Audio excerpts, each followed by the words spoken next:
Dislike the thought of your address, phone number, and your family's information being sold online? Imagine having your own private detective who scours the internet for data brokers selling your personal info. When they find it in the wrong hands, they help you take it back. McAfee Plus is just like that, a private detective helping you take control of your data and privacy. Get all-in-one protection with McAfee Plus and learn how to protect your everything at McAfee.com/podcast. At Capella University, you'll get support from people who care about your success. From before you enroll to after you graduate, pursue your goals knowing help is available when you need it. Imagine your future differently at capella.edu.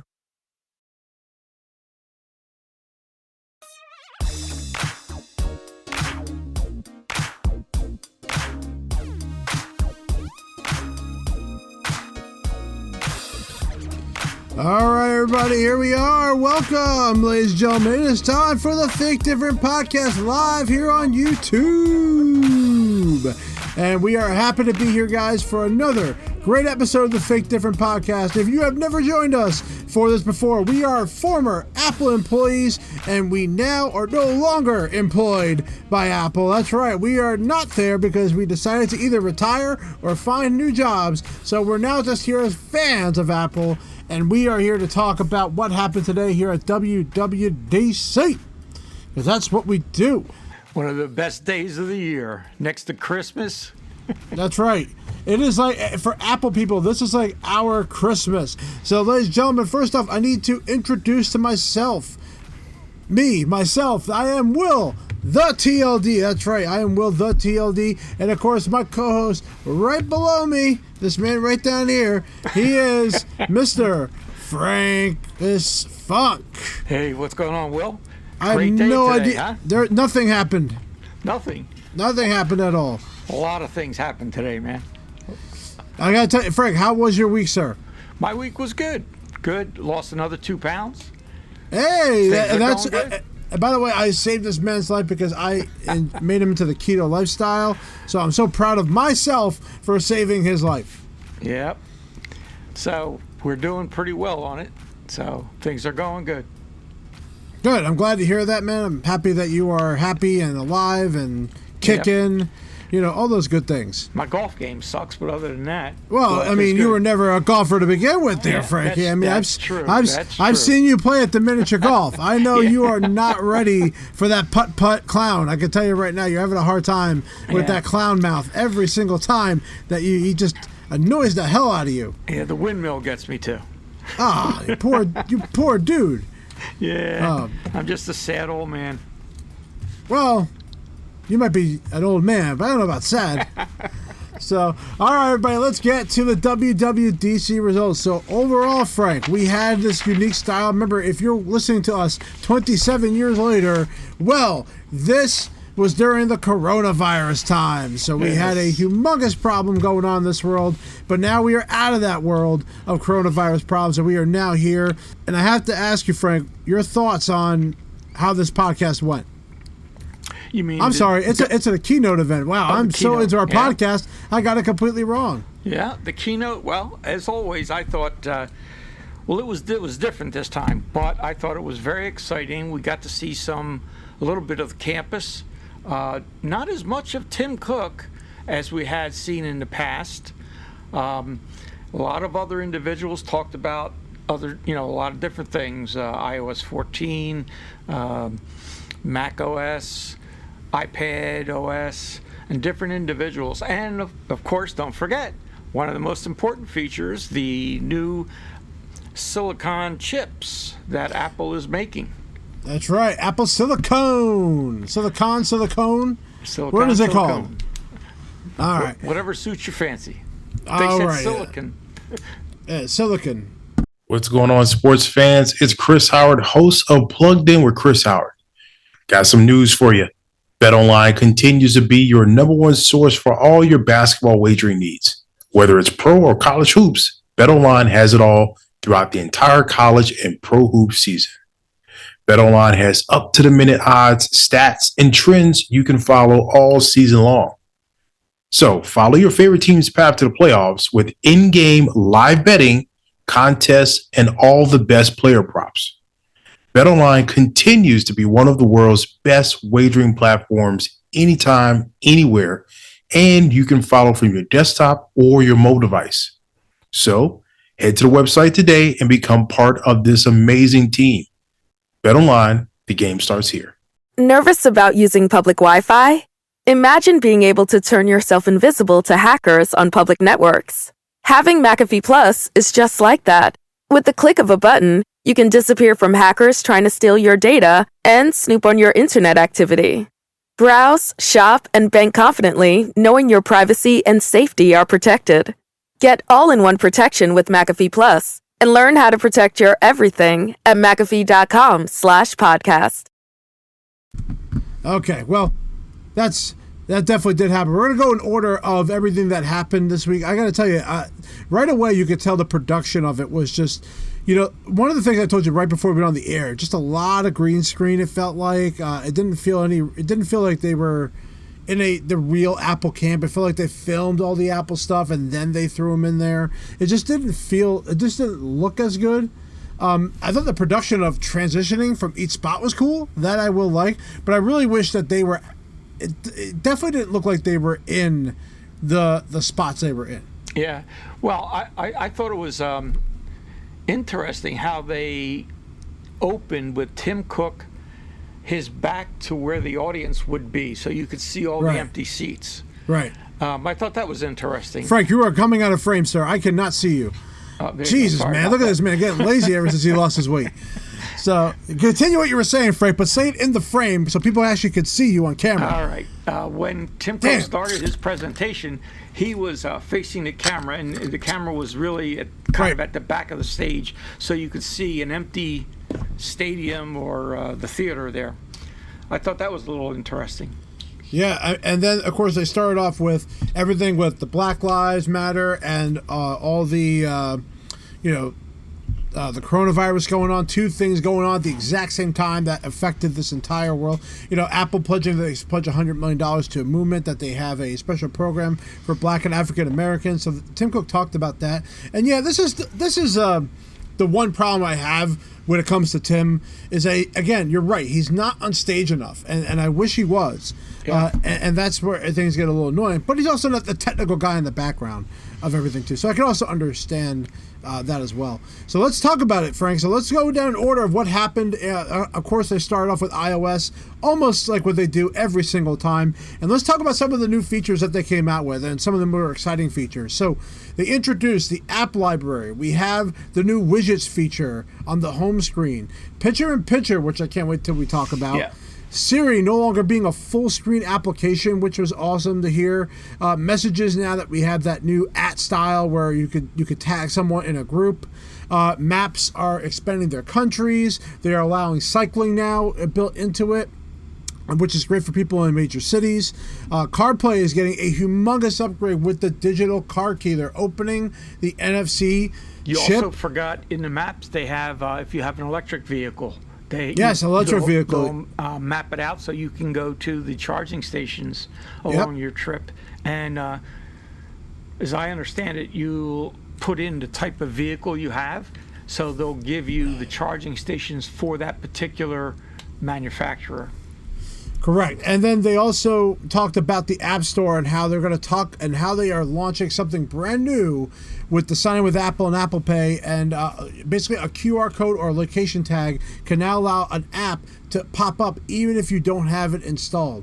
So let's talk about a couple of the big things that I wanted to kind of give you an overview. We're going to start talking about macOS, iPadOS, privacy, home, macOS, and then of course Apple Silicon, but also what they didn't talk about, which came out afterwards, and we're going to talk about that at the end so everyone knows what is missing in the keynote that they kind of like put on the back burner. They don't want everyone to know about. Yeah. So let's talk about it, Frank. First off, new iOS 14. Yep, the auto organizer for your apps. App library, which is that's called. Yeah, right now you can have multiple pages on your phone. You would swipe through them, and you could create folders. But still, if you collect a lot of apps, you're still going to have a lot of screens. now what happens is you can hide screens, so you don't have to go through as many. And then at the last screen, as I understand it, the last screen on, as you swipe to the left, is going to be your app library, and it will automatically organize your apps. I believe, I would think by genre, so that you will have like apps grouped together. Right, and they talked about what groups those are doing, including recently added ones that they believe you're going to actually use the most, which is what they were going recently added. Right. Yep. One of the things I liked about it was the way that the widgets could be on the main screen. Like every day, I always check the weather, and usually I slide to the widgets area to do it. Now it could be right on my screen, which is awesome. And I'm really happy they're doing that. I think that's important. I think Siri no longer being a full screen app is a big thing. And not only that, but the phone calls as well, which is a humongous feature that I told my wife about that, and she was like, oh, thank God that. Going back to your earlier point about the widgets, they also mentioned that you could set it up that, like you mentioned, you look at the news in the morning. Well, you could have that widget change with the time of the day. Yep. So the news doesn't always have to be in that widget. It could be news in the morning, weather at noon, or whatever you wanted. So there's a lot of customization that can go on there. And that's pretty exciting. The fact that the phone calls won't come interrupting you anymore. Yeah. Now, they introduced that in the iPadOS, which I thought was interesting. I brought it up here now because it affects all of our OSs, so I don't know why they just didn't talk about that. I think they just wanted to add more things for iPadOS, which, in reality, especially on the iPad, if you're getting a call and it blocks everything you're doing, that's super annoying, and everyone hated that. And now Apple finally has decided to change that setting around, which I think is awesome. Messages, not really anything too crazy. I thought the idea of the groups having their own pictures is great. I think Dimensions is great. I'm glad they didn't spend 40 minutes on that, because they did that with Memoji. They went crazy with Memoji. Yeah. Well, they spent you too can long single on that. out. You can single out a particular message and reply to the person that sent that. You don't have to reply to the entire group, which is also pretty good. I like that a lot. Agree. CarPlay, now we don't have any of this technology in our cars. At least, do you have CarPlay in your car? I do not. Yeah, so we don't care about that because we don't have cars like that. That's not true. No, I don't have a car. It would be an incentive for me to go buy a new. I'm not going to buy a car for CarPlay. I'm sorry. I'm buying a car to get my ass from one spot to another. All right, now I know you don't move a lot anymore, Frank. I know we're improving that by me putting you on the keto diet, but damn, man, like, I'm not going to buy a BMW to get my CarPlay and amazing car features. Will, I'm sorry, I'm not.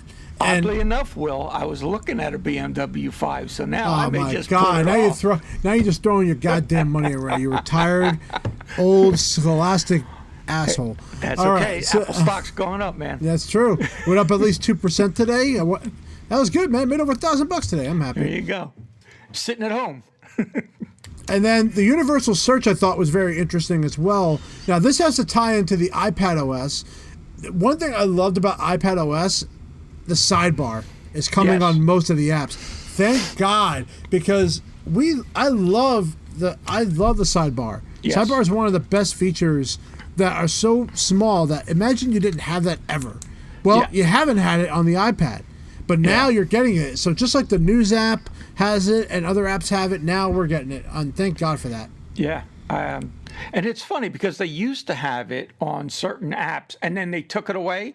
Well, they didn't take it away. They just didn't show it all the time. Like iPhoto is a perfect example. iPhoto had that. Yes. Photos kind of try to get away from it, but people like having a list. Yes. Like they do. Yep. And speaking of that, they're improving that with Files too, because now Files has a sort change now.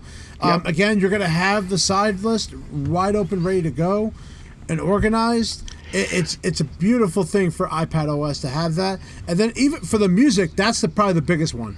I like having that list on there.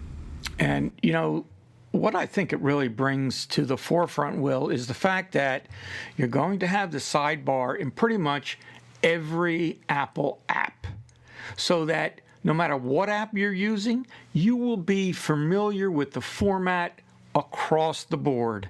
Right. That's an Apple thing to do. And I think that's a very, very big plus, in my opinion. The menu bars across the top, all of those icons will be uniform. So you're never really lost from application to application. To me, that's an important feature. So like right now, if I search The Dark Knight, it's not I don't have an option in there. It tells me Siri knowledge, suggested websites, news, podcasts. Why is it not taking me to the TV app where I could buy it? That doesn't make any sense. Yep. Like, people, look, Dark Knight, and it doesn't even show me anything but TV in it. Like, what's up with that? Like, how is that not one of the options that should be up there? Doesn't make any sense to me. You know, and now hopefully this universal search is going to look inside of the apps what I'm looking for and figure that out, because I get annoyed by stupid things like that. But I got to tell you, Frank, do you have an iPad, right? Yes, sir. Several. Do you have the Apple Pencil? I do. Tell me how you feel about that, because I don't have an Apple Pencil. Well, the scribble feature.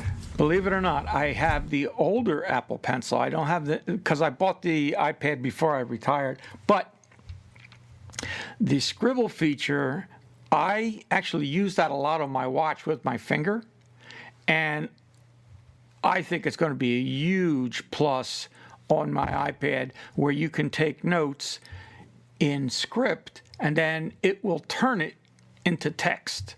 And I'm sure there's going to be a learning curve to recognize your handwriting, but I think that's going to be a big, big feature, because, you know, if I'm taking notes in a class and I want to give those notes to a fellow student, they're not going to understand my chicken scratch. But if I convert it to text, you can easily send that off to them. It's going to be a big help. And you can also, it's going to be a lot easier to highlight a word or a group of words, a paragraph in your script, and then cut and paste it, convert it to text, all in one step. I think that's going to be huge. Very big. I like the idea of shapes that can be changed now. I think how you can select handwriting, put like a different color over it, and yes, so that stands out a little more. And even when you highlight the handwriting text, you can copy and paste it to another app, and then it pastes it as text, which I thought was amazing. Yeah. I think that's a great. I think this is a very, very good app. It's a great added bonus to the Apple Pencil, and it doesn't matter which one you have. So it doesn't matter which Apple Pencil you're using. There's no exclusive feature other than the hold of it. That's really it. Right. Well, I think the intelligence that they're building into this, both the Surrey intelligence and the pencil intelligence, is really jumping a big step in this iteration. And another great feature that would be so useful, now this is great for all of our former Apple peeps, the Translate app. That's going to be working offline. Yep. And that's key. They said it was offline. So you do not need to be connected to a service in order for Translate to work. They're going to have, I think, like 7 different languages, the most common ones. 11 different languages, 11, which I was a little disappointed in, because I thought, there would be more. Because the app that I use, Say Hi, I never really counted them, but there's a whole laundry list. But I imagine that over the course of time, they'll add more. But 11 of the languages is a good start. 11's fine for me. I think that's enough to start with. One thing I would also like to mention with iOS 14, picture in picture. Yes. Oh, I'm so happy. Now, I hope YouTube adapts that, because the biggest thing with picture in picture, any screen you could swipe the video away and just hear the audio. Because maybe I don't want to see a something on my YouTube or on our TV app. Maybe I want to be able to kind of just lower it a little bit. Now, you could do that in iPad with some apps now, like Plex and other ones, but you can't do it on the iPhone. They're bringing it to the iPhone as well. Translate, how the heck am I supposed to speak Greek when I want to go to Greece? That wasn't one of the options, damn it.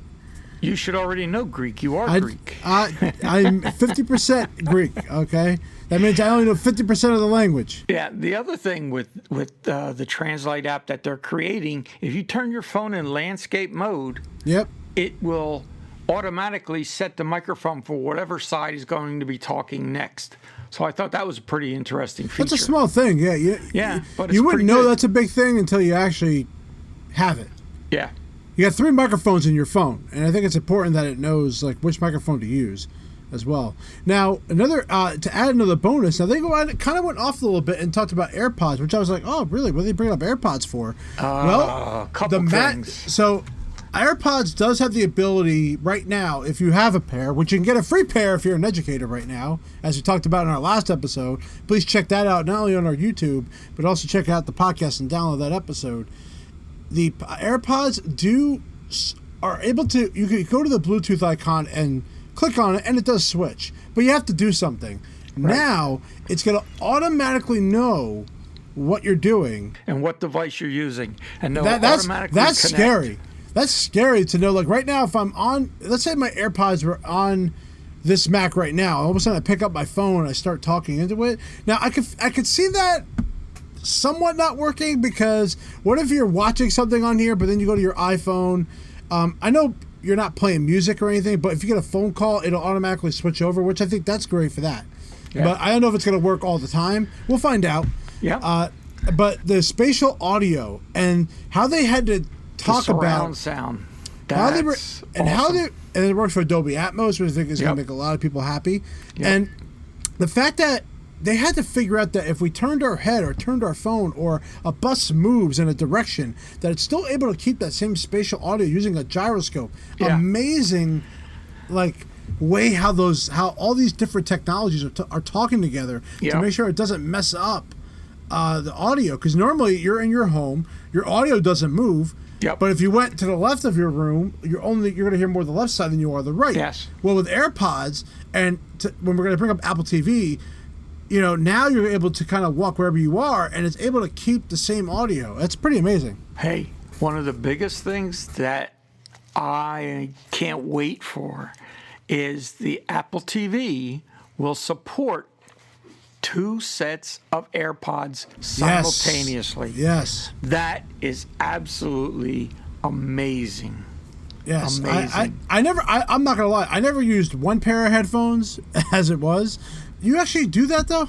Well, there are certain cases because I'm trying to figure out a scenario where I'm going to like that. Well, my wife has a habit, if I'm watching TV, she has a habit of playing her games, or she'll be watching something on YouTube, and she just plays the sound through her phone. And from time to time, it's annoying. And I'll do the same thing, but not intentionally. So having the AirPods connected, and you're tuned into your show or the movie, whatever you're watching, and other people can do other things, and it's not going to bother you. So I think that's going to be big. Watch it, but now let's pick it up to the watchOS 7 that is coming. Let me finish with this. Okay. One more thing. No, Bull, we didn't get that. Don't tease the audience. If you have an elderly person you're taking care of, and you go over to their house, and they have the TV up to 90, all you have to do is get them a set of AirPods with an Apple TV, and they have their own set of headphones. You don't have to have the TV up to 80 or 90 volume level. Okay, I'm sorry to my wife for this, but your mother needs that immediately, because she's watching her Fox News 20 hours a day, and I don't want to hear it. So that's what we're going to do. Thank you, Frank. You have now given me a scenario, there you go. For that reason. So obviously, if Frank comes over, we would do the same thing, because he's probably watching. Yep. He's probably watching like drum videos all day. That's right. So. You got it. We should one day take a tour of your drum sets. Sure. watchOS 7 came out as well. Is announced. I wouldn't say it came out. But now they're going to be able to do multiple complications in one face, which I love that. Yeah. So having 2 different complications, but they upped the ante. You can actually download a watch face from an app that could contain multiple apps in one watch face, which I think that's really cool. And not only that, Yep. they added that you could share that in messages or social media, so other people can come out with a watch face. You could download that to your device and have that set up as a watch face. Very cool stuff. I saw that and I went, oh, I would really like that. There are several times I have a watch face. My wife goes, how did you do that? And I would go through the whole thing, setting up her watch face similar to mine, when all I would have had to do was to share that watch face and she would have it. That's going to be a big time That's great. saver. And I love how it could be a social media share, which I think is great. Cycling directions, of course, we kind of talked about that. They now have dance workouts that are now going to be tracked. That's interesting. I like that. Wow, you dance all the time, Mr. Well, Salsa Man? my wife and I are thinking, we got the keto thing going. We're losing weight. Now we're going to start doing some dancing, shed a few more pounds, Oh my God, I want to learn. Frank is going to do not only a live drum performance, but a live salsa performance and a keto cooking show, all here on the Think Different podcast. Subscribe now. And then they changed the activity app. They now call it Fitness. Yep. And they are having a new summary tab, which I thought looked good. Yes. And including in that is sleep tracking.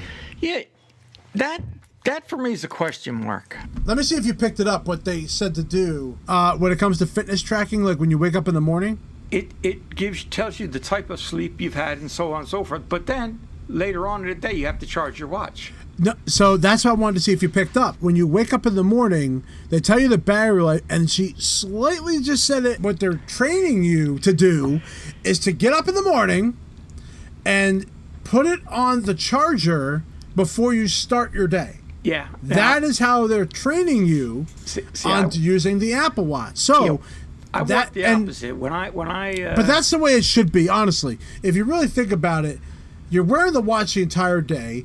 When the morning, what are you doing? You're making your breakfast. You're getting your coffee ready. You're going to hopefully you're taking a shower once a week, and you are able to just put your watch on the face just for a little bit. And yeah, but you want it to count your steps. Oh, come on. Give me a break. Dude, what are you doing? Now, unless you work out in the morning, that kind of hurts you. I do. Well, okay. Okay, so you work out in the morning, but then you take it off. You go to shower. You don't need the watch on when you shower. I'm sorry, you don't. That's true. And you put it away, and that is what they're telling us or trying to train you, I would say, to do it. I wouldn't be surprised when they come out with the full version of it, which, by the way, watchOS is going to come out as a beta on there for the first time. They have not released watchOS as a beta, so they are doing it this time. And that's how you're going to have to do it, because definitely they're not denying your battery's going to last. They're not. Well, my routine is I take my watch and I put it on a charger, so when I get up in the morning, it's charged and ready to go. I'll have to see if I want to try that sleep thing. Yeah, I'm going to try it for a week. I am going to try it. I'm curious. I want to know what it's like. You know, I want to know how it works, if it's going to affect it. Now, the good thing is we're all staying home now, and I'll be honest, I don't wear a watch as often because I'm staying home. I'm always in front of a computer, or I just, for whatever reason, my body has now been trained not to wear my watch because of the way I'm working now. Well, I have to make a confession. Prior to me buying an Apple Watch, I collected wristwatches. I had... That's your confession? I still do. I have about 12 wristwatches, 2 Citizens, and the rest all Chased Hour. And they're not as expensive as Rolex, but they're up there. When I bought my Apple Watch, there were a couple times I went to put on a different watch, right? And I felt incomplete is the only word I can use. I was so disappointed that, hey, this watch isn't tracking my steps. I can't take my heart rate with it. So the Apple Watch is the only watch I wear. I have those watches sitting there in their cases, and I'm like, I got to tell you, it's the weirdest thing that I don't know what it is. I just wear it all the time. I get up in the morning, I put it on, I don't take it off. Okay. So I don't know why. It's just a weird feeling. When I go out of the house, I feel like I'm incomplete without it. You talk about a feature, by the way, that no one really wanted, and now they are. A hand washing timer. Yeah, right. Now talk about the most interesting thing they came out with, but the idea of it's able to know when your hand motion is washing its hands, probably water contact, I would say, is something to do with it, and they hear the soapy sound coming from, so it's using sound and hand movements to figure out that you're washing your hands, and it's going to have the timer and tell you how long to wash it. How cool was that? My wife even looked at that like, oh my God, that is the coolest thing. Really? Okay. We don't need it. We don't need it. No. But the idea that the next time I wash my hands and I have watchOS 7 on here and it's gonna time me of how long you're supposed to be washing your hands, I think that's pretty neat. Well, to me, that ranks right up there with the glass that blinks when you need to take a drink to tell you you're thirsty or not, or you need to hydrate. It's like, I know. really? I know. I can't wait to try it once. I'll definitely turn it off afterwards, but you know what? This is the era we're in. There is no way when they created this watch 7 years ago, they said, you know what? One thing that this watch absolutely must have is a timer on the screen to let you know how long you are washing your hands. Yeah. The more you know. So to move on from watchOS, I mean, they ended with that, and I'm just like, that's amazing. The Apple privacy, I was surprised how much time they spent on that, and they tied in with HomeKit. But the one thing I took out of that was that you can now upgrade an account to sign in with Apple. Yes. And that was like, I was like, oh, I'm ready for that now. I concur completely, but some things that I took out of it that I found very important, you can now, when you're selecting an app from the App Store, you can then, they will have a label in the App Store showing you that manufacturer's privacy agreement. Not the whole agreement, but a summary. Right. I thought that was very cool. Now, why do you think they're doing this, Frank? Why is this becoming such a big thing now? Well, compared to like 2 or a year ago. Well, see, Apple has always been very subtle in their advertising. They would, Apple's privacy has always been the number one product, in my opinion, of Apple. Now, with the hackers into Facebook and Google and other things, privacy has become something that more people are thinking about. And I believe Apple is finally getting on board by telling people, hey, look at what we're doing in terms of privacy. Not only we're doing, but the people that we are doing business with have to adhere to these policies in order for them to sell their apps on our App Store. So I think that's a big plus, in my opinion. I do think it's very important when it comes to the privacy of everybody. I honestly feel like you should know that. You should know that. You should, but a lot of people, they don't get it. They don't get it. Like Google Photos, all right?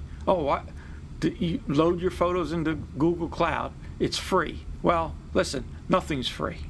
Yeah. All right? They're gaining something out of you putting your photos in their cloud. So that's where privacy, I think it's the number one product that Apple sells. Man, are you drumming on the table, Frank? Are you trying to do a song right now? I'm doing the Khrushchev thing, It's time for dinner. Yes. They talked about HomeKit after that, and then HomeKit, they talked about open source. So it's almost like they're opening HomeKit to everybody. Yeah. That's what it sounded like to me. They're going to improve the home screen with the most important things at the top, which I think is great. I love like your more important things like your lock of your door, your garage door, like that feature. Adaptive lighting, so it'll change the lighting based on what's going on throughout the day. Cool. Don't need it, but it's cool. Yeah. Yeah. Apps already do that now. It's just that now it's built into HomeKit. The camera, the activity zone focus is cool because how annoying is it that something goes in the frame that means nothing, but now they're allowing these cameras to focus in on certain areas that they know has some more activity, and that's what they're going to kind of track. Now, again, you have to have one of these special cameras that connects directly with iCloud, and right now, there's not that many out there, number one, or two, they are expensive. Yeah. What about the facial recognition? Yeah, that I don't get enough people coming to my house, so I could care less about that. Okay, all right. You have enough people coming to your home, Frank, that you need to know who they are? Just the mailman brings the bills. So you put the mailman and give him a lock to unlock your door, okay? He's so trusting, this man over here. Another great feature is the live view in Apple TV. So now you can actually see if someone's approaching your door. They'll have a pop-up that'll picture-in-picture it, and you can see that. So I like that. AirPlay picture-in-picture came out for the tvOS, which I love that. So you can AirPlay something smaller on the screen on the Apple TV. Yeah, that's I like that. You could be watching a movie and then have, well, I guess if somebody comes to the door or whatever, you don't have to necessarily interrupt the movie. You'll see that in a corner. So that's going to be interesting. Very nice. And then the last thing is the new show that they announced called Foundation for Apple TV Plus, coming out in 2021. I will say that looks really good. It did. If you're a science fiction fan, that is going to be... Do you know anything about that Foundation? Because they talked about... It was a book or... The author, Isaac... I forget his last name, but he's very world known for science fiction and that whole series. So that's going to be something. And of course, the people that were involved is I believe it was the director that did the Dark Knight and another Batman movie. Yeah, so is that the director? That's not Christopher Nolan. That's directed. That's not. Wasn't it? Christopher Nolan directed those films. Was it the executive producer of it? I forget who. Maybe, but it's I know not. It's not Nolan. I can tell you that. There's no way. But it looked very interesting. The trailer for it. So that was tvOS, macOS, iPadOS, and now the big dog. We have macOS, and they announced it as macOS 11. Yes. Big Sur. Big Sur. With the biggest redesign in the entire history of Apple, probably since the beginning of OS 10, because this is a completely new design with a new dock, control center built on the Mac. They're going to include all the message features now inside of the Mac. Everything, the screen effects, emoji, everything's going to be all part of it now. Yep. And then Maps, they added all the new features. I thought Guides was kind of cool. I think that's great for people who are visiting somewhere they haven't been to. I think Guides would be very helpful. And you can save them. You can save them. It's not like a one-time thing. Mm-hmm. And you have Mac Catalyst, which, of course, is the combination of moving an iOS app over to the macOS platform without it compromising rewriting everything from top to bottom. And like I said, the big thing with Catalyst is that you get the shortcuts, you get the multiple window support. That's really what everybody wants. But Safari went through a humongous change. Boy, do they want to be Chrome. Because if you haven't used a Chrome browser, right? No.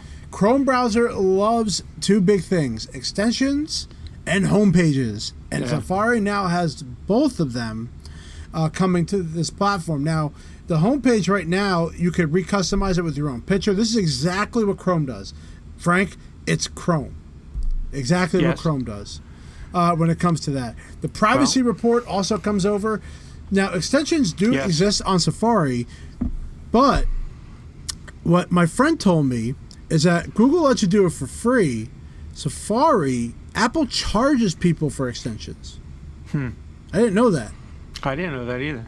So I can see why people don't have that many extensions for Safari, but it sounds like they're really going to be going forward with extensions, and the extensions that live, and it'll let you know on the Mac App Store which ones have extensions that will be able to work with the Safari browser.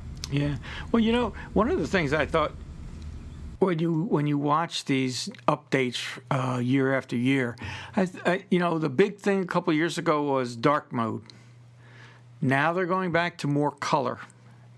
White with different colorations on the sidebar, things like that. It's just another option that you can select. You can stay in dark mode if you wish, or you can, go into full color mode. Changing the icons around somewhat, rounding the corners, things like that. Overall, I think it's going to be a very, very good, robust system. The translate features are also coming, so you could translate a whole website in a different language automatically, Yes. keeping the same format. Yep. So this was a humongous change. Now, I skipped Catalina for a lot of reasons. I didn't feel like Catalina was going to do anything for me. Also, I was losing a lot of app support that I may still need. This Big Sur has definitely convinced me. I was like, of all the names, I love how Craig Federighi always talks about the name of the OS because he drives it home that, the team was hard at work, Yeah. Big Sur, what do you think of the name? A rose by any other name would still smell as sweet. Okay. So, Do you still miss your cats? Do you still miss your cats? Yeah. I don't. It doesn't matter to me one way or the other. The name of it, but Big Sur. yeah. Well, I guess it's a big change. This is Yep. a humongous change. Now, this all ties in to this macOS release with the big dog that Tim Cook announced. Yep. Apple Silicon is going to be the replacement of Intel processors on future Macs going forward. And this is the platform that Apple sounds like they're going to stick with forever, going at least for the next decade. Yeah. So Apple Intel came in around 2007. Or Yeah. no, when did it come out? Around 2004, 2007. When did they start?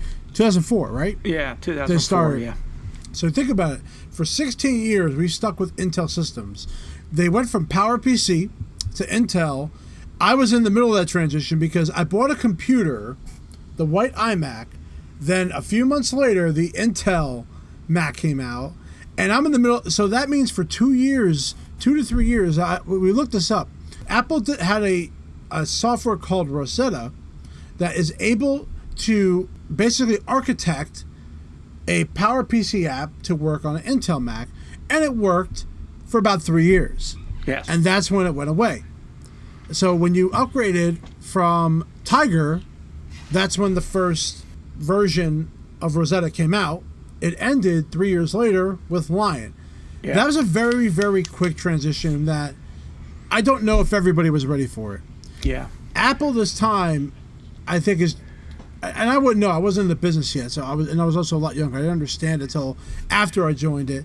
Until I became a technician, I didn't understand what Rosetta meant, and until I was training people, what that meant, because we were doing one-to-one trainings, and we got to teach all these older people what this is and what the meaning of it is. Do you remember that time going through that? I do. But this time, the Rosetta is going to be transparent to the user. It's called Rosetta 2. And it's just, the user's really not going to have any interface the way I understood it with it. It's just going to work in the background. So that should be interesting. And they were saying that it should be in use for about 5 years. So we'll see. Yeah, that's a long time. That's a lot Yeah. longer than 3. Yeah. That was for sure. So What's the life expectancy before they term them? What's the term you guys? well, they said use 2 in years. it? They said 2 years was the transitional period from changing all of their Mac hardware to. No, but what by I the mean way, is when a piece of hardware they no longer support it. well, typically it's about 5 years. 5 years, yeah. So they're developing a transition kit Mac, which is a Mac. Now, apparently they did this last time, that they gave a Mac to people to use that you buy, and you eventually return. It's kind of like you're renting it to develop your transition kit over. And the one surprise that they said is that everything that they talked about today with macOS, they were running on a ARM which Apple Silicon based processor. Yeah. Now, we saw the display. It was an XDR display, but we have no idea what Mac was running underneath it. Yes. Yeah. So, which tells me that were running they it on a used Mac Mini. well, they could have. Yeah, you're right. They could have used a Mac Mini on that. We don't. But again, to run like what they were running they were showing Final Cut Pro, Adobe Photoshop, Microsoft. So they were already showing the big guys. But let me ask you this: do you think that this new chip will be a competitor for a gaming machine? I guess it depends on who makes the game. If this could take advantage more of the software. If it could work better with the software and take some of the heat off of it, the processor, because of everything that they're introducing with the neural engine, with Metal. Right. I think it could, but it's hard to tell. They got to be optimized for it. And that's because one of the biggest problems I had at the Genius Bar were people that came in and they were, well, why come this game isn't working that great? Well, because it's not a gaming platform. You would think a $3,000 computer would be a gaming platform, but it's not. Face it, Apple doesn't want to rely on Intel's chips. They're out of it. They're not in control. They've been in control since the 85X chip came out, where now they have the control and putting we always said the iPad Pro cannot take advantage of what the processor is in there. We know that based on the benchmark tests that they run. So and for what they're saying, this was running on an A12X chip. Yeah, which is in the Pro. Right. So, and they're saying all this stuff could run off it. Well, it all depends on what the Mac was underneath that they were using, which we did not see. Right. And then they said that it'll take a end of the year, and this was a shock. They're going to have their first system at the end of the year. Yeah. So that tells me in September we're getting an announcement. Yeah. Now, do you think it's going to be a portable? Yes. Or desktop? Well, I could think of the iMac possibly having it, because remember, we talked about that new iMac design. We'll get to the part what Apple didn't talk about. Right. But they got to have a flagship product for this to work, but they also got to be careful to not make it like their Pro machine. Yes. They have to make it a machine that is for a basic user, which I think the Air is the right machine, or they're just going to come out with a completely different style Mac, which I'm thinking the iMac might be. Well, traditionally you always got more for your money in the desktop. But isn't the point of this supposed to save money because of the fact that Apple's making their own chip? They're not relying on Intel? That's what I was just going to ask you. What do you think the price points are going to be? Are they going to be more? Are they going to be less? They should be the same. Okay. They should be the same. They should not be more. They should definitely not be more. Okay. I would expect it to go down or stay the same. I would say stay the same is fine. But there's going to be a lot of fear. Imagine being an Apple employee at the end of this year. You have to explain. Now, to a lot of people, Frank, do you think they really care what kind of Intel chip is in that computer? No. So does it matter if I say, oh, we have our Apple Silicon chip in there? Do you think it matters? Customers going to know the difference between an Intel chip and an Apple Silicon chip? Here's what's going to matter. If a architect student comes in and says, will this run my CAD system? Mm-hmm. If you say yes, it's not going to matter. If you say, oh, well, we don't know, you have to check with the manufacturer, then it's going to matter. Or a lot of the advanced chemistry programs, things like that, unique programs that maybe they don't have a mass market, but they have a small educational market, and they don't want to go through the trouble of converting it. Now, if the Rosetta 2 works like they're saying it's going to work, and you can prove it and say, well, I don't know, but here's what you can do. Buy it, try it. You can return it in 30 days. If it doesn't work, bring it back. That's a hard selling point, though. You got to tell someone to try something. That's the thing. So here's a better wording. I probably would do that, and I'm going to do this in the Apple way. Well, if you check, I would actually ask the software manufacturer what they recommend, what kind of computer you should have. So if they say have an Intel one, you get an Intel one. That's it. If the web developer has not given the Apple Silicon chip in their description, I wouldn't do it. That's the best answer I could give. As beautiful as this new machine is it going to work with it? Yes, it's going to work with it. Yeah. That shouldn't be a question mark because Rosetta is supposed to take care of that. However, is it going to last you all 4 years of your college? Well, that's what you don't know. Yep. Apple's got to be very careful on how they're doing this. That's the Apple silicone chip. You can read a lot about what's going on at apple.com. They have everything. We didn't break down every single thing. The public betas are coming out all in July, which I do plan on putting on my personal phone. However, if you're not familiar on how this works, remember, there are 100,000 bugs inside of these software. Do not put this on your phone unless you know what the hell you're doing. And besides that, if something happens, don't go to Apple. It, you cannot go to the Apple Store and have them restore it. Because hate betas. The rule is the Apple stores cannot even attempt to fix a phone that has beta on it. Right. So don't go to the Apple Store because they're just going to erase it. They do not have the compatibility. So you are going to have to work with Apple developer for a problem, or you're going to have to erase your phone. So please have a backup made. Now, I'm going to make sure I make an iCloud backup, and I'm going to make a backup on my computer before I go home and do that. Yep. And, of course, the releases are planning on coming out in the fall. And that was the entire platform. But let's talk about what they didn't talk about. And this is the good stuff. This is what I like when Apple doesn't talk about certain things. So, first off, iOS 14 will let users set third-party browser and mail apps as the default. And they announced that. So now you can use Chrome or Outlook rather than relying on Safari or Mail. What are your thoughts on that? I'm an Apple guy. I like to keep my life simple. I use the Mail app. I use Safari. I have no need to use Chrome or Gmail or whatever.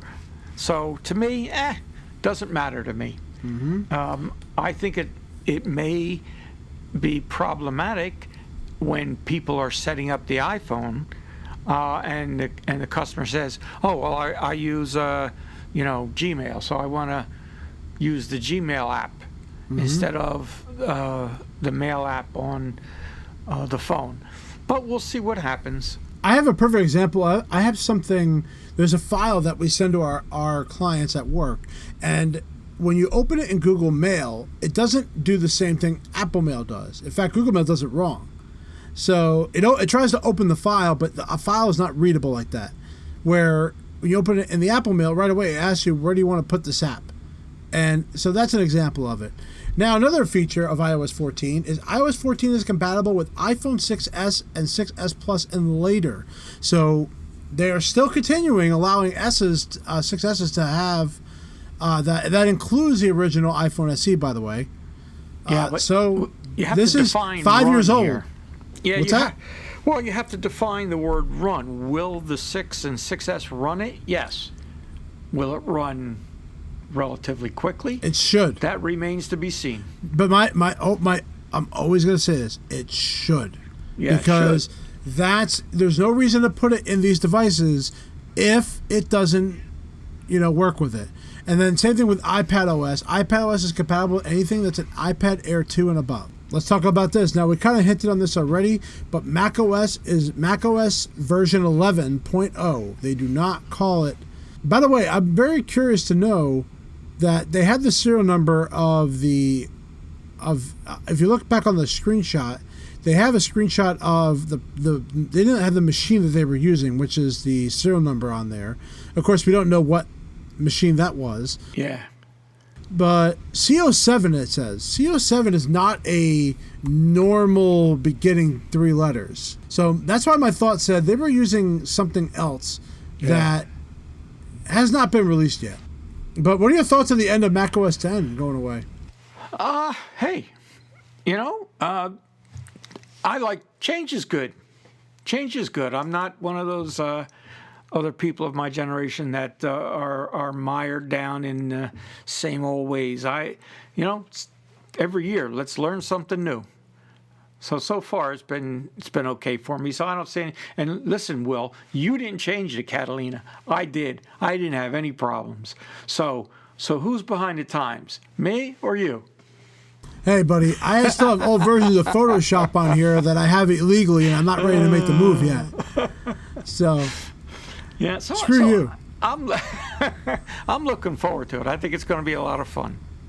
iOS and iPadOS 14 also did not mention that the company is introducing a new Find My Network accessory program.